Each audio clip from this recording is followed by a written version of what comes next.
അനുഭവങ്ങളും ഓർമ്മകളും സമ്മാനിച്ചുകൊണ്ടാണ് ഈ കലോത്സവം അവസാനിക്കുന്നത്.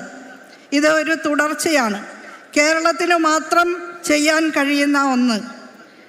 നമ്മുടെ സ്കൂളുകളിലെ വിദ്യാർത്ഥികൾക്ക് വേണ്ടി അധ്യാപകരും ഗവൺമെൻറ്റും ജനപ്രതിനിധികളും അനധ്യാപകരും രക്ഷിതാക്കളും എല്ലാം ചേർന്ന് വളരെ ജാഗ്രതാപൂർവം സ്കൂൾ തലം മുതൽ സംസ്ഥാന തലം വരെ ഒരുക്കുന്ന ഏഷ്യയിലെ ഏറ്റവും വലിയ കൗമാര കലോത്സവം നമുക്ക് മാത്രമുള്ളതാണ് എന്നുള്ളതിൽ നമുക്കേറെ അഭിമാനിക്കാം.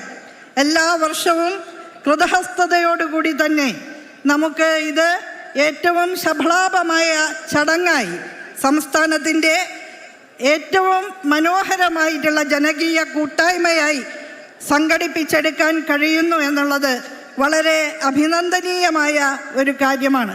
ബഹുമാനപ്പെട്ട മുഖ്യമന്ത്രി ഉദ്ഘാടന പ്രസംഗത്തിൽ സൂചിപ്പിച്ചതുപോലെ മനുഷ്യർ തമ്മിലുള്ള മമതയും സ്നേഹവും സൗഹാർദ്ദവും നിലനിർത്തി മുന്നോട്ട് പോകുന്നതിനുള്ള ഊർജം കൂടിയാണ് ഈ കലോത്സവങ്ങൾ നമ്മുടെ കൊച്ചു കൂട്ടുകാർക്ക് പകർന്നു നൽകുന്നത്.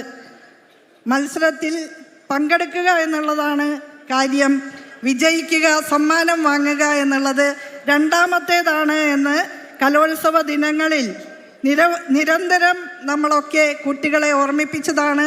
സ്നേഹത്തിൻ്റെയും സൗഹൃദത്തിൻ്റെയും അനുപമ നിമിഷങ്ങൾ ആർജിക്കാൻ കഴിഞ്ഞ ഈ കലോത്സവ വേദിയിൽ നിന്ന് നാളത്തെ കലാനഭസിലെ തിളക്കമാർന്ന നക്ഷത്രങ്ങളാകാൻ തയ്യാറെടുക്കുന്ന എല്ലാ കൊച്ചു കൂട്ടുകാർക്കും ഒരിക്കൽ കൂടി ഹൃദയംഗമമായ അഭിനന്ദനങ്ങളും ഭാവുകങ്ങളും നേർന്നുകൊണ്ട് കലാകിരീടം നേടിയ കണ്ണൂർ ടീമിനെയും തൊട്ട് പിന്നാലെ എത്തിയിട്ടുള്ള തൃശ്ശൂർ ടീമിനെയുമെല്ലാം ഒരിക്കൽ കൂടി അഭിനന്ദിച്ചുകൊണ്ട് എൻ്റെ വാക്കുകൾ അവസാനിപ്പിക്കുന്നു. അഭിവാദ്യങ്ങൾ.